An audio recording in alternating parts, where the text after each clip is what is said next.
happy to be here, and I hope you're all happy to hear me be a hateful, nasty cunt. And I'm really glad my good Christian mother isn't here to hear this shit. She's so saintly. She reads the Bible, reads scripture, prays before and after every shit. And I'm just grateful that bitch is in jail right now. So I'm Trent Hill, and I know you're all looking at me like, wow, he is a strong black woman. But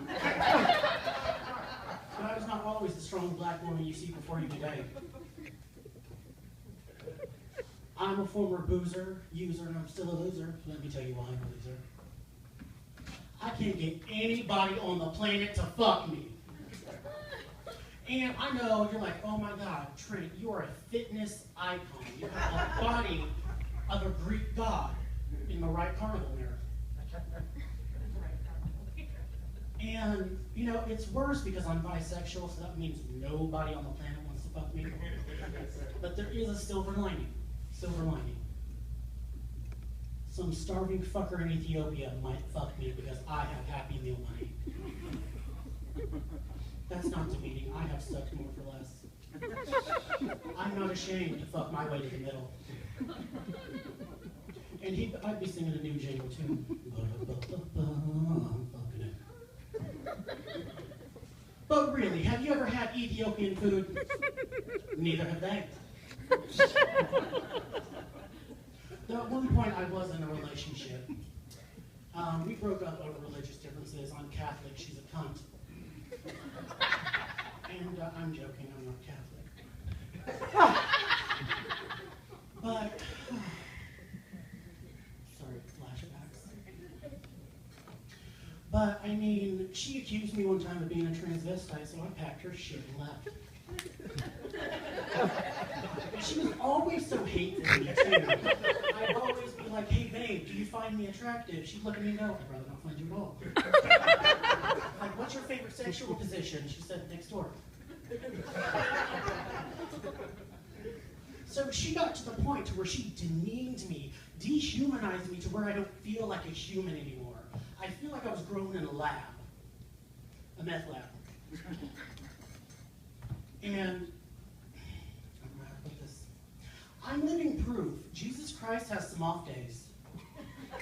And I'm living proof as well that cocaine doesn't make you lose weight, it just makes you eat faster.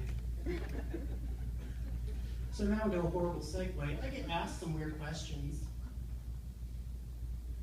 One is, Trent, if you were invisible for a day, what would you do? I would kick a mime's ass. I would. Be like, oh my God, he's perfect. He has the total internal bleeding going on. How is he squishing his own nuts? That is amazing. And I would make his day when he came off life support. There's a silver lining. I get asked another question. Trent, what is the most expensive thing you've ever bought? And it's a high school boy's silence. I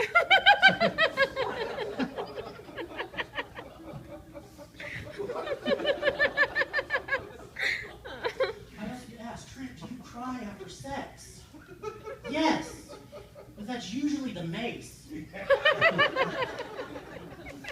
I mean, another question I frequently get asked is, Trent, do you remember your first kiss? Yes, and I bet Father Porter remembers too. You see, he always used to tell me that I am a late bloomer. Because I had my first sexual experience at 12 this afternoon.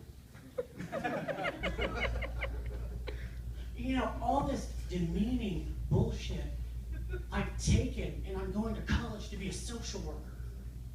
Not to take people's kids away, that's just a bonus. But to find more people that are just as depressed as I am. And we can cling together like passengers on an overbooked flight being forced off. It'll come to you in a minute. And, you know, college doesn't come without its struggles. I've been struggling quite a bit. My mouth tends to get me in trouble. Have you ever been to a college sensitivity training? I have a timer 8. And mainly because this is what happened. This girl in my class, as we were getting out, the teacher said, "Hello, I need to talk to you about your essay." And I looked and said, "Hey, you got no right to talk about her Mexican pimp like that!" And I got exactly what I deserved. Though I was mortified because no one else was laughing with me. But then the fat bitch in the back started cracking up and I knew I had made a new friend. I recently lost my best friend to this politically correct culture we have, and it's pissing me off. You fart this way, you offend a duck. Well, fuck that duck. I lost my best friend to a little joke that I said. Little, itty bitty. I said, "Best friend, if minds can use whiteface to break out of a box, why can't I use blackface to break out of jail?"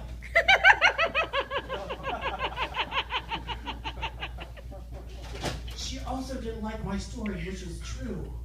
I was at Target, and I was looking for a gym bag.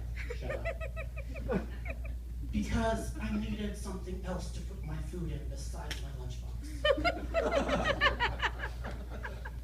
And this older black woman came up to me. She said, "Excuse me, baby. Can you get that one on the top for me?" I said, "Yes." "The purple one?" She says, "No, baby. I don't like the color purple." I said, "Ma'am, I don't know a single black person that doesn't like the color purple." That's a true story. That's some real shit. Would anybody like to hear some corny jokes? How do you know if you have a really, really bad underbite? When you're eating pussy and it tastes like shit. Courtney, Kim, and Chloe, the only KKK that lets black men in. Speaking of the KKK, did you hear about the dyslexic KKK man? He went around killing gingers. Don't worry, Landry, you're okay. Yes, because you're a ginger bitch, you daywalk. What's worse, eating out your grandma's pussy, or banging your head on the lid of her coffin while you're doing it? Thank you. I enlisted that response. Thank you. Thank you. Thank you. Thank you.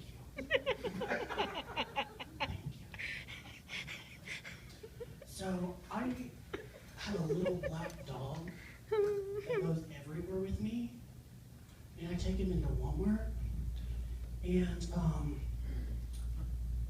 this white bitch came up, and she said,